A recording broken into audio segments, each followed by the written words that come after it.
ซึ่งทางแหล่งท่องเที่ยวตาดเลาะตาดหางแขวงสารวันก็เป็นอีกหนึ่งสถานที่ท่องเที่ยวที่มีความสวยงามเหมาะสมแก่นักท่องเที่ยวและสถานที่ดังกล่าวแม้นพร้อมที่จะให้บริการแก่นักท่องเที่ยวทั้งภายในและต่างประเทศที่จะเข้ามาเที่ยวชมในระยะบุญปีใหม่ลาวที่จะมาถึงนี้แหล่งท่องเที่ยวตาดเลาะตาดหางเป็นแหล่งท่องเที่ยวทางธรรมชาติของแขวงสารวันซึ่งตั้งอยู่บ้านขัวเสร็จเมืองลาวงามแขวงสารวันห่างจากเทศบาลเมืองสารวัน30 กิโลเมตรตามเส้นทางเลขที่20สารวันปากเซมีต้นกำเนิดเกิดขึ้นจากน้ำเสสัตแขวงเสกองซึ่งเป็นหนึ่งสถานที่ท่องเที่ยวที่ได้รับความนิยมสมชอบจากนักท่องเที่ยวทั้งภายในและต่างประเทศ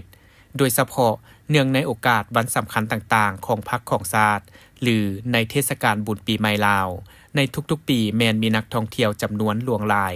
ทั้งภายในและต่างประเทศเข้ามาลิ่นน้ำพักผ่อนเที่ยวชมตาดและกิจกรรมอื่นๆท่านนางสอนธิดาอุณาพรมประธานบริษัทพัฒนาแหล่งท่องเที่ยวตาดเลาะตาดหางจำกัดได้ให้สัมภาษณ์ว่าปัจจุบันสถานที่แห่งนี้มีความพร้อมแล้วในการต้อนรับนักท่องเที่ยวทั้งภายในและต่างประเทศที่จะเข้ามาเที่ยวในระยะบุญปีใหม่ลาวเป็นต้นมีห้านอาหารมีจุดชมวิวสถานที่พักผ่อนสถานที่สำหรับห้านวางแสดงสินค้าอุท็อปภายในแขวงสถานที่ตลาดนัดให้กับชุมชนประชาชนบ้านใกล้เฮือนเคียงที่ติดกับแหล่งท่องเที่ยวเพื่อให้ประชาชนได้นำเอาสินค้าประเภทพืชผักอาหารการกินประเภทต่างๆที่หาได้ตามท้องถิ่นให้มาวางจำหน่ายให้ผู้ที่มาท่องเที่ยวสำหรับปีนี้จะเน้นใส่สินค้าที่เป็นเอกลักษณ์ของบ้านเมืองและแขวงโดยเฉพาะแมนผลิตภัณฑ์ที่เป็นสินค้าโอท็อปเข้ามาจำหน่ายเป็นต้นแมนเครื่องหัตถกรรมตำแผ่นแพร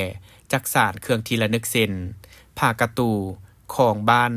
ห้วยหูนเมืองลาวงามและผลิตภัณฑ์ของบรรดาเมืองอื่นๆเข้ามาวางแสดงเพื่อโฆษณาให้กับแขกที่จะมาเที่ยวในปีใหม่ลาวได้รับชมพิเศษสำหรับสถานที่ห้านวางแสดงและจำหน่ายทางบริษัทพัฒนาแหล่งท่องเที่ยวตาดเลาะตาดหางเป็นผู้รับผิดชอบโดยบ่ได้เสียค่าเช่า